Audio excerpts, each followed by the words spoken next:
Hey, what is up, y'all? It's your boy KP from Kosher Potatoes, and today I'm bringing back the DPMS Sporticle AR-15. And today is going to be a setup video that I have for this rifle, showcasing all the features and products that I have that's installed in this rifle, if you will. And if you guys haven't checked out my first video, which is a review for this rifle, you watch to and fro, and you'll see that there are some changes that I've made as far as cosmetics and some of the mechanisms that are inside this rifle. So without further ado, let us move on to the actual setup.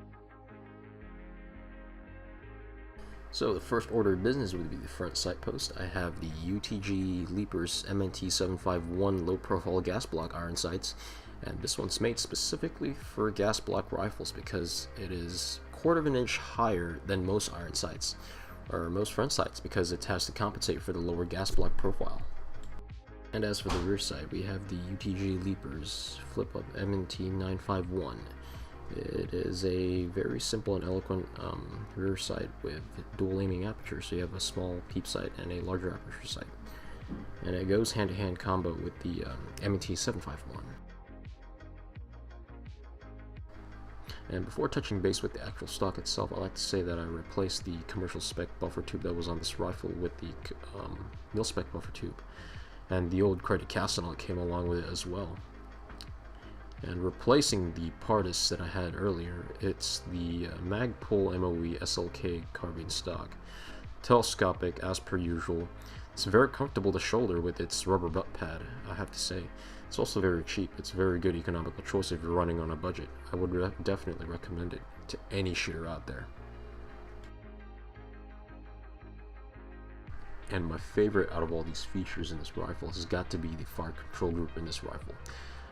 It is the ALG combat trigger with the 5.5 pound pull spring. And last but not least, before I wrap this video up, is the my magazine setup. I use the Generation 2 ARM4 PMag 30, of course 30 rounds. Standard capable magazine, does not have the window, hence the Gen 2. It's a very nice magazine, I would say, overall.